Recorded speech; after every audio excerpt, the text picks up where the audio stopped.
Waalaikumsalam warahmatullahi wabarakatuh. Alamin nabi nasta'in ala muridina wadin wassalatu wassalamu ala asyrafil anbiya'i wal mursalin sayyidina Muhammad wa ala alihi washabihi ajma'in. Alhamdulillah, hari ini kita bisa melanjutkan pelajaran kita dengan materi ilmu mawaris di dalam Islam. Sebelumnya gimana kabar anak-anak, sehat? Alhamdulillah sehat Pak. Alhamdulillah. Semoga kita selalu dalam lindungan dan mauna yang Allah berikan. Mungkin kita lanjut saja ya ke materi. Sebelum ke materi, teman-teman pernah nggak mendengar tentang keluarga yang bertengkar gara-gara warisan? Pernah Pak. Kira-kira keluarga kalian mengalami atau tidak ini? Tidak Pak, keluarga orang lain. Oh iya, keluarganya baik-baik saja ya. Alhamdulillah baik Pak. Nah, pada kesempatan kali ini kita akan mempelajari bagaimana sih ilmu mawaris itu di pandangan Islam. Jadi, apa sih ilmu mawaris itu? Ilmu mawaris adalah ilmu yang mempelajari tentang pembagian warisan dalam pandangan Islam. Nah, hal ini kenapa kok dipelajari? Dan hukum mempelajari ilmu ini itu apa? Hukum mempelajari ilmu ini itu wajib atau fardhu ain, di mana setiap individu diharapkan mengetahui ilmu mawaris ini. Nah, tapi di zaman yang sekarang ini ilmu ini sudah mulai dilupakan oleh beberapa orang dan lebih mengambil alternatif ataupun bahkan tidak ada pembagian hingga terjadinya suatu keributan di antara setiap keluarga.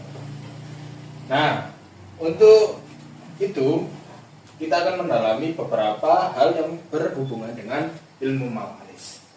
Yang pertama ada istilah-istilah dalam ilmu waris. Oke, untuk teman-teman apakah mengetahui beberapa istilah di bawah ini? Belum Pak. Baik. Sesuai dengan materi yang telah saya share di WhatsApp ya, teman-teman juga bisa baca. Karena hari ini kita pakainya papan tulis untuk proyektornya pertemuan berikutnya. Oke.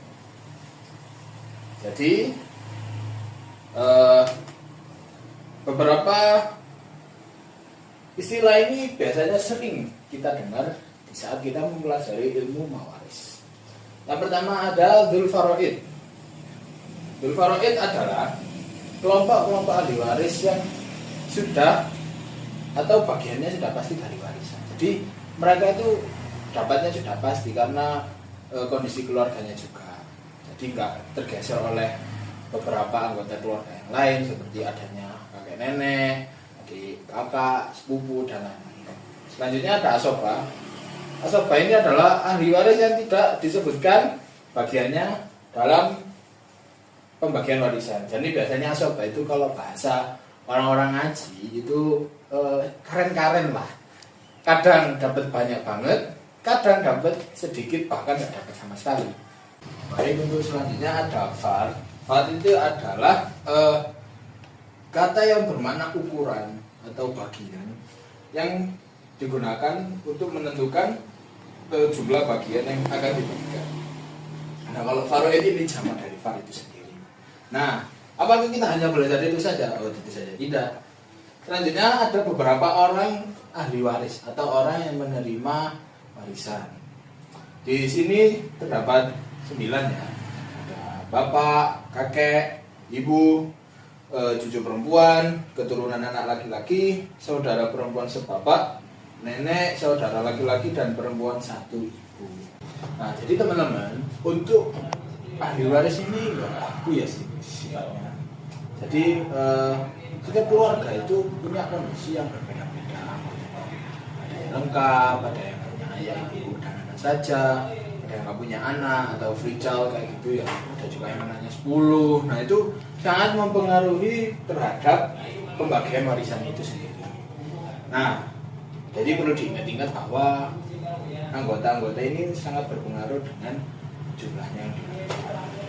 Nah, untuk selanjutnya adalah ayat tentang mawaris. Ada di An-Nisa ayat 11 ya. Bisa dicek teman-teman atau yang hafal Quran juga bisa dibaca. Di mana di sana menerangkan tentang pembagian warisan sesuai dengan kedudukan ahli waris itu sendiri. Nah, Saya bacakan artinya saja. Jadi kurang lebih Anissa itu menerangkan di sana bahwa bahagian seorang anak lelaki sama dengan bagian dua orang anak perempuan. Dan jika anak itu semuanya perempuan lebih dari dua, maka bagi mereka 2/3 dari harta yang ditinggalkan. Jika anak perempuan itu seorang saja, maka ia memperoleh separuh harta. Nah, jadi sudah jelas ya bahwa perempuan itu dapat setengah dari laki-laki. Nah, tapi kalau laki-laki di keluarga itu nggak ada anak laki-lakinya, perempuan itu dapat separuh. Intinya perempuan itu dapatnya lebih kecil daripada laki-laki. Ya kita relate aja sesuai dengan kebutuhan ya. Baik, mungkin itu saja materi yang disampaikan hari ini. Untuk teman-teman, apakah ada yang ingin ditanyakan? Silahkan. Untuk dua murid kita, kesayangan kita hari ini yang telah masuk, terima kasih telah menghadiri kelas saya. Gimana ada pertanyaan? Atau mungkin saya aja ya tanya kepada teman-teman nih. Menurut teman-teman ya, dari apa yang telah saya jelaskan ya, dari Mas Dikro, apakah seorang bapak itu berhak mendapatkan warisan? Gimana Mas Dikro? Atau dilempar ke Mas Adit? Lempar. Oke. Gimana untuk Mas Adit? Apa itu mendapat sepertiga bagian bila pewaris tidak meninggalkan anak. Bila ada anak, ayah mendapatkan 1/6 bagian. Betul sekali. Terima kasih Mas Adit telah menjawab pertanyaan tersebut. Nah, jawaban dari Mas Adit ini benar ya, dimana bapak itu mendapatkan bagian sepertiga. Tapi ya tergantung kembali lagi bahwa kondisi keluarga, anggota keluarga itu juga sangat mempengaruhi. Nah, untuk selanjutnya mungkin nanti anak-anak bisa mengerjakan tugas yang telah saya kirimkan. Nanti deadline-nya dikumpulkan nanti malam ya. Untuk selanjutnya mungkin kita bisa tutup hari ini.